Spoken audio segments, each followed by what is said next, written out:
and thank you for watching the forum. I'm your host, Ashley Tate, here with my co-host, Christy Largent, and today we are talking with Nicole Bateman, and she's from Habitat for Humanity. She's the Executive Director, and we're going to be talking all about helping families today. So thank you so much for coming on the show. Thank you for having me. So first of all, where's your office located, Nicole? We're actually in Chico. Okay. And we serve Butte County. So we serve the Paradise, Oroville, and Chico. Okay. Go ahead. No, I was just going to say, so they know most people know about Habitat for Humanity, have heard about it, and it's an international organization, right? Correct, yeah. So how are you guys affiliated with that international organization? You know, there's a whole application process that you go through to become affiliate with Habitat. Okay. So we are, you know, we do pay a small fee to the international office, yeah. and we do use our logo. But each affiliate is an independent nonprofit. Oh wow. So we succeed or fail on our own. Wow. So but it's great because we have all the resources from the international office, you know, their logo and lots of trainings and information. So we do have a good foundation, and they have a good setup for us with policies and procedures and all that kind of stuff. Yeah. So each affiliate, you know, they're pretty strong affiliates because they have a lot of support, but they do succeed or fail on their own. Wow. So do you have to raise your own funds then for your own group? We do. But you don't have to do the nonprofit side of things, right? We do. You have to get your own 501c3 and everything. Yes. Oh my Yes. gosh. Yes. You just get to use their logo so people Yes. recognize you. Yes. Oh, that's interesting. And we have standards and criteria that we have to make sure we abide by. Absolutely, yeah. Yeah. So what kind of projects do you have going on right now? I mean, seriously, we all know Habitat for Humanity, of course, but it's nice to hear what's going on locally. Well, we just actually finished our 25th house in Chico. Wow. And it happens to be in a subdivision that we have over in Chapman Town in Chico.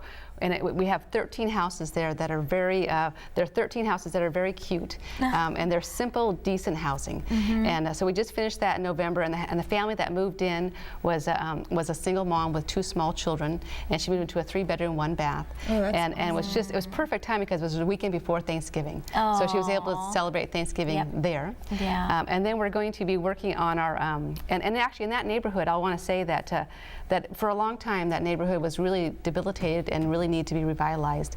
So not only did that subdivision help to raise, you know, working poor, help them raise above poverty, but also revitalize that particular community. And we know that having, you know, people living in nice neighborhoods and how important that is, and how it's good for the entire community to have that, to have nice neighborhoods. So we really are very proud of the fact that we helped to revitalize that neighborhood. Yeah. The next thing we're working on is 2 houses on 11th Street, on East 11th Street, that we're also working with the city of Chico on that one too. And we hope to start that like in the middle of May. Oh, wow. So Now, how do you work with the city? How do you work with the city to build these houses? Like, what do you mean when you say it? They actually are one of our partners. Oh, so wow. they're one of our funding partners. Oh, really? Okay. So we've been very, very grateful. The city of Chico has been very involved with us, and provided funding, and then, you know, support along the way, and help us to figure out how to get through the regulations and stuff. So they've been very helpful, and they are one of our funding sources. So now, how much does it cost to build a home? It's probably about, you know, $140,000, $150,000 to build a house. And you've built. We built 25 houses. We have so we have 2 houses in Oroville, 1 in Paradise, and the rest of them in Chico. That's amazing. And we started in 1993, so we've built that many houses since 1993. That's a lot of people affected. Yeah. It is. Yeah. It's a lot of people, a lot of families. Yeah. Yeah. A lot of kids' lives changed because they had a home. Exactly. I mean, exactly. How do you vet those families? Like, so how do you get the families? What's the application process for that? How would someone know, yeah, I should apply for that program? How do you get these families? It's actually a pretty in-depth process that we go through, and we just actually did it right now. We just chose 2 families for this 11th Street houses, but it's an application process that we go through, and then we have a committee that looks at the information. We do background checks, financial checks. We just really want to make sure that the families that are going to partner with Habitat really are going to be good partners with us, because we have a long-term relationship with the families. We are the mortgage holder, so we do have a long-term 20 or 30-year relationship with the families that come to us. And we want to make sure that the families can afford to purchase these homes. The criteria that we use is first, that there's a need.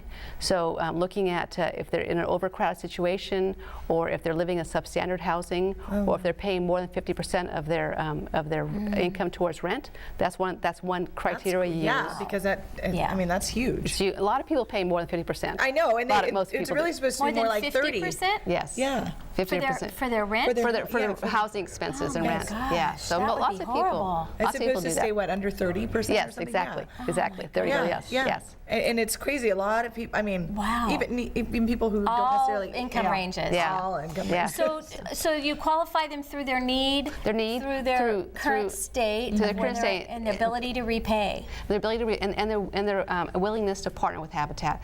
So the other piece of it is that the families are building their homes with other volunteers. So they're providing sweat equity hours. So it's 250 hours per adult.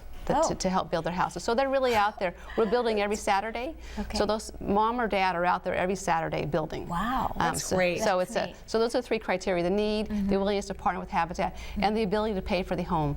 And I think there's sometimes people thinking that we're actually giving the home away. Yeah, I we're thought not. They're purchasing the home, but they're purchasing it for what they can afford. Oh, wow. So just like you're saying, 30%, we base the price of the house on their income, so they can afford it. So they're not struggling every month. Yeah, you no, know, absolutely. And They're still working to make it happen. Yeah. Absolutely. Yeah. And what percentage of your 25 homeowners have maintained ownership of the All of home? them. Oh, We've had no foreclosures. oh my goodness. Yes. So, and that's the thing that's the beauty of it, is that they can Wow. afford it, and so they're not struggling, and they're able to do other stuff with their life besides worrying about keeping a roof over their head. Right. So you're allowing So- them to pretty much restructure their finances Yes. for Wow. the right purposes. And That's I a think huge amazing. statistic. It is. Yeah. It is. Yeah, and they're Yeah. they're able to gain some wealth when they're able to have Absolutely. some assets in their Yeah. life. Yeah. So, no, and that makes a big. yeah. I mean, even just like for their kids or anything, you know. Absolutely. Allowing their kids to do more and make. Oh, yeah. Yeah. Make better decisions. So Yeah. like it's positive on so many different Yeah, levels. Yeah. it is. So what is this Women Build? Yeah. What is that all about? You know, the Women Build actually, they built 5 houses over in the Habitat Green subdivisions I was talking about on 16th and 19th Street. So those are great projects, and women were in charge of building those homes, and it was. You know, I think we did have a licensed contractor oversee it, but the women would be in charge of, you know, ordering the supplies and going out there and building. So and what women? I mean, where did they come they, from? they were all volunteers. They Oh, all, really? They were all and you volunteers. guys just termed it Women Build because Yes. it's just a women-only project? Is Yes. that- okay. Exactly. And what is your Habitat Greens? That is our subdivision, our 13 home Okay, subdivision. that's just what it's called. That's what it's called. Okay. Yeah. I was like, Yeah. is there like a garden there?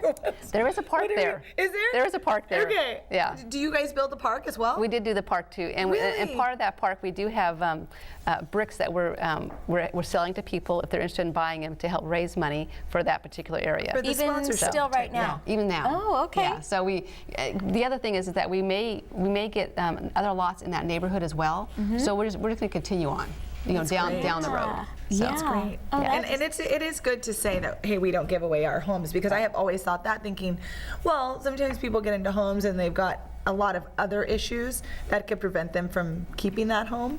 But when you're doing the right process, you do find that I mean, there are people out there who just need a little break. That's really all they need. Getting a Absolutely. hand up. Yeah. Giving a hand up, exactly. Yep. I mean, they all contribute their time and they all pay. Yeah. Yeah. Yeah, it's not just Yeah. a free lunch It is not. by Not any at all. stretch of the imagination. Yeah, absolutely. So what kind of projects are ahead? You mentioned you're going to keep with the green. You've got the subdivision, like Yeah. a kind of a bigger vision for that. Yeah. So what else is coming up? Those 2 houses on East 11th Street, which we just chose families for just in the last couple of weeks. And so those houses are actually also working with the City of Chico, and they're working on conveying those lots to us right now. And we're going to start those probably at the middle to end of May. That's what we're thinking. And then after that, we may have some other projects with the City of Chico next to that Habitat Greens too. Well, I So- just love that your city's involved. I mean, I think that's such a great thing.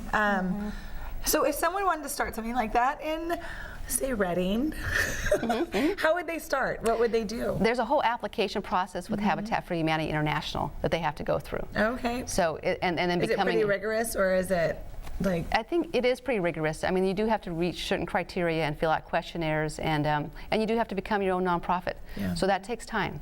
I think So- there actually is a history in Reading with the Habitat. Really? Yeah. Oh. I think we built some developments here, and I think it's on hiatus right now. Yeah. But it got merged in, I think. I don't know the whole story, but I think Okay. it got merged in But with we did another have group. one But, here. oh yeah. Yeah. Yeah. Because it's such an amazing thing. Now, what would be your typical kind of day to day? What does your day to day look like? Because you build all these large scale projects. So, I mean, what do you? I mean, you know, the interesting thing is that we're a very small staff. And so we have 2 1/4 staff in the front office, and then I'll talk about 2 1/4? 2 1/4. Yes. Who's the quarter person? A bookkeeper. Yeah. And then we have the restore, which I'll talk more about. We have 5 employees back there, but so it's a pretty small staff. So Habitat is really a very complicated organization. You're doing construction part of it. You're doing nonprofit part of it. You're doing planning. You're doing strategic planning. You're doing the retail part of it. So it's really a very complicated organization. So you're really kind of running 10 organizations. It sounds like it. That's what I was asking. So tell us about the restore, because we're like running out of time already. Okay. So tell us about the restore. Oh my gosh, it's a wonderful. It's just a jewel. It's a secondhand store for building new and used building supplies.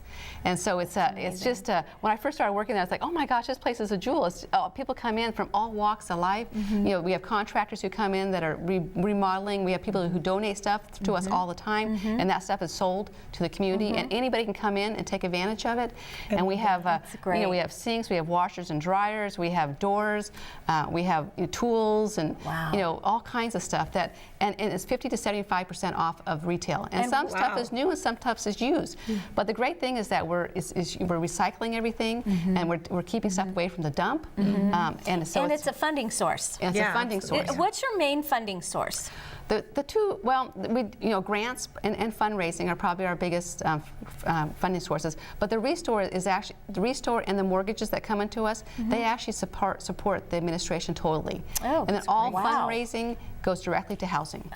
That is so neat. So if somebody wants to get involved, how do they get involved with you? How do they contact you? They can call our office anytime at 343-7423, or they can go to our website at buttehabitat.org. Okay. And there's a lot of information on there. Okay. We currently, once we start the building, we're going to have a calendar on the website, so they can go and sign up there, so they can go and register, and then go to the calendar section, and they'll be able to sign up.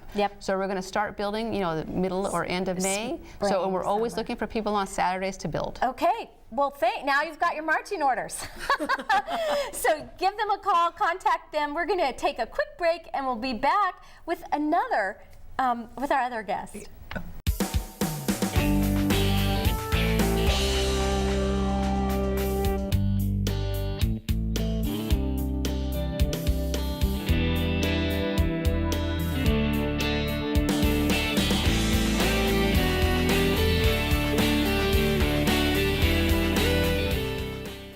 We're back, and we are here with Grid Alternatives, and I'm going to try not to mix up these names. They're very similar, but this is Becca Russell, and she's the development coordinator. Yes. And then we have Rebecca Casey, I had to get these down, and she is the director of development. And so they're here with Grid Alternatives, and they also help families in need, and so we're going to find out how you guys do that today. What is Grid Alternatives? Yeah. Well, Grid Alternatives is a nonprofit solar contractor. We're the nation's largest solar nonprofit, and our mission is to bring the benefits of renewable energy technology and training to underserved communities that would otherwise not have access. So we install clean solar energy, and we do it in a way that puts money right back into the pocketbooks of low-income households, and we are also training people to join the emerging solar economy. Yeah. So now tell us a little bit about how solar works. For some of us most of us know, and some of us may not. So how do you put money back into their pockets? Like, how exactly does it work? Does it take care of their internet? Does it give them all their electricity? How does it work? Yeah, so we install solar electric systems, so that's a little bit different than solar hot water heaters and so forth. Yeah. So we install solar electric systems, and what happens is we tie these systems to the grid. So it goes back into the utility, and so if they're generating electricity on their roof with their solar panels, they're either going to consume it in the house, or they're going to get a credit back from the utility. So any excess goes to the utility, and in the evening when they're their panels are not producing, they're able to draw energy back from the grid. And so we call those grid-tied systems, and they're net metered, so they kind of get they're like rollover minutes for a cell phone. That's what it sounds like. Yeah, so if you're generating more than you're using, then you can, take those credits back in the winter. Wow. So what, how many of these projects have you guys done? Well, Grid Alternatives is a national nonprofit, so we've installed more than 5,000 systems exclusively for low-income families. So we have 14 offices in 6 states, and we do projects in the U.S., but also in Nicaragua. Oh, wow. So we've installed a lot of systems. Most of our work is, really invested here in the state of California. California has the most progressive, renewable energy goals, and so we're really leading the nation. Oh, that's great. Yeah, and just in the North Valley, we've installed systems for over 350 families. Wow. And so for people who think in watts, that's 1.4 megawatts, which is like equivalent to a solar field of electricity. Wow. And we're predicting to save those families over $10 million over the lifetime of the energy system. And this is the community from, essentially from Butte County north to Redding. Okay. So that's a lot. It's a lot of people. in So our how would community. people connect with you as far as like, if they wanted, we would love solar on our roof. We haven't figured out how to make it happen yet, but how would somebody go about applying with you? So to qualify for our program, first people have to own their home, and then they also have to qualify in the income bracket for their county. So for like a family in Tehama County, it's about $42,000 for a family of 4. And then their roof also has to be in good condition. And for do us they have to install pay solar for on. it, or do you guys pay for it for them? How does that work? Yeah, so through our program, that there's no cost to the homeowner for the system. Wow. We do ask that they, pay it forward, and so like provide a donation to our program that ends up being about, I don't know, it's.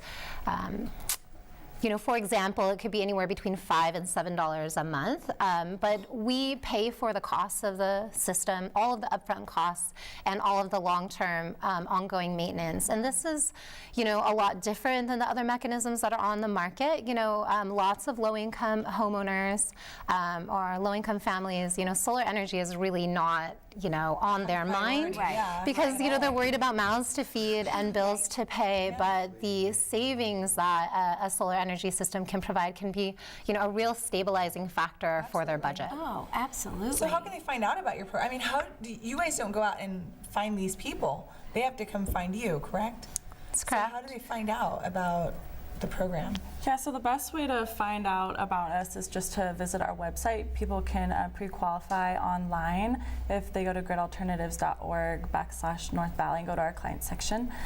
Or they can give us a call as well and talk directly with one of our outreach coordinators. But we also do a lot of community building, Yeah, I so was gonna people ask, are more aware of our program. Well, and you're connected with Habitat, correct? We are. So tell us about that collaboration. Yeah, so we install 1,000 systems a year in the state of California. Out of our Chico office, we serve essentially 20 counties. So to do work at this scale, it's really hard to feel grassroots. So we partner with groups like Habitat for Humanity, other trusted partners in the community, like the cities, the city of West Sacramento, and other like neighborhood associations to really get referrals and get the word out about our work. Okay, that's what I was trying to figure out. Because the referral side, I'm like, how would they know? And it's not a priority. We That hit the does make- streets. Yeah, you but do. we do work with Habitat for Humanity, but we work with also affordable housing developers, Okay, like SHIP up here in the Redding area, which is the self-help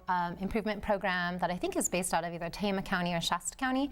And then we also work with Community Housing Improvement Program, or CHIP, in Butte County. But we work with Habitat for Humanities throughout the state, and in fact, we, back in 2001, cribbed our organizational program model off of the East Bay Habitat for Humanities model with their permission. Yeah, of course, of and course. the executive director that's still neat. sits on our board. That's Wow. amazing. Now, where do you get all your equipment from? Like, the solar panels are huge and they're expensive. That's and where do you get all that from? Well, we do have a number of equipment partnerships, so manufacturers that are mission aligned that believe that this transition to renewable energy should include everyone. And so they donate a number of panels to us. Yeah, and it helps us buy down the cost of the system. I mean, we're going for maybe 100% donated materials sometime in the future, but we're still a big consumer of these products. Yeah. So how do you guys raise money? How does Grid Alternatives fund itself? Well, we're a nonprofit, so we pretty much do what all the other nonprofits do, which is turn over every rock. But we also have the benefit of applying for, solar rebates and incentives, and we're actually the statewide program manager for the solar affordable, the single-family affordable solar home program under the Public Utilities Commission. So we administer a program through the state, which is, it's unique for nonprofits. But I do want to share, I'm really glad that you guys invited us on. I really wanted to share that I think that this year, 2015, is really big news for the North State because we recently had an extension of our program through the state of California to fund our program to 2021. Which is impressive. Wow. It is, and we're actually doubling the number of projects that we can bring to the North State. So, Grid Alternatives is an amazing organization. We do really good work, but we're also in a position to make emerging climate policies to put them to work for all Californians, like Tehama County and Orland and Gerber and Oroville, and that's it's really unique. It is very. So I encourage people to get involved. So how do they get involved? Yeah, so we have different ways people can get involved, primarily applying for our program. Anyone who, thinks that they can qualify, we absolutely want them to check out our website again, goodalternatives.org/North Valley. Also on our website, you can become a volunteer with us. So if people are interested in getting hands-on experience, you can sign up through our volunteer portal there as well. To actually do the installations? Oh yeah. Oh, You wow. could actually do this installation. You would not want me on your booth. No, I do, Christy. We recently had a group of young women come out from UNR, University of Nevada, Reno. We have all women's builds, just like Habitat for Humanity does. So I encourage you guys to get involved. Yeah, well, that's fun. So they can get involved. And what about, do people donate funds and Absolutely. they believe in your cause? There's a lot of ways that you can support a cause. If people are interested, they can provide an individual donation. It's all tax deductible. Businesses can sponsor an installation, sponsor a job training group, come out with their employees. And also, people can find out more about what we do and become a community ambassador and help us connect to people who really need this type of services right where they live. Yeah, I can really see that. Our median income in the North State is not among the highest in the state of California. I think that there's a lot of people who could probably qualify for this. And also people can call us too. We're all about one-on-one interaction. We have outreach coordinators who are really dedicated to walking our clients through the whole process, and a volunteer coordinator to walk job trainees through the process. So people can call us at 530-217-6115 if they want to speak directly with us. Great. Wow, that's neat. I love learning about this kind of stuff. I think anytime you can do something that it's helping on so many levels, kind of like Habitat. I mean, it's just so good on so many levels. Not only economically for the families, but for the environment and what it's teaching their own family about conservation. And That's right. It's just really neat. So anything exciting coming up that we should know about? Other than the fact you've been renewed through. I know, I think that's huge. That is We're huge. doubling the amount of clients that we can serve. It's a first come, first served program. So, these resources could be invested in LA or Richmond or Sacramento. So I encourage people who think they might qualify, or their neighbor might qualify, or their mother might qualify, to just give us a call and check it out. And if they don't qualify, they can learn more about the industry by volunteering. Yeah, that's exciting. We're so glad you came on. Thank you for having making us. the trip up to Redding. What a great day we've had, huh? Habitat for Humanity, we forgot to mention one thing earlier, and that is Habitat also has a program that will spruce up the front of your house so that it makes the neighborhoods more beautiful. And we wanted to be sure to mention that. It's called their A Brush with Kindness program. So you can find out all about that on the Habitat for Humanity website. You can also find all about grid alternatives at gridalternatives.org. Right, .org. So we're hoping that you've been enjoying this season. It's been going really well with all kinds of interesting people and programs, and we just want to encourage you to get involved, because it's one thing to learn about it, but it's another to step up and say, I'm going to be a part of something bigger than myself. So even by watching KIXE, you're doing that, and we appreciate it. So we'll look forward to seeing you again next week on the forum.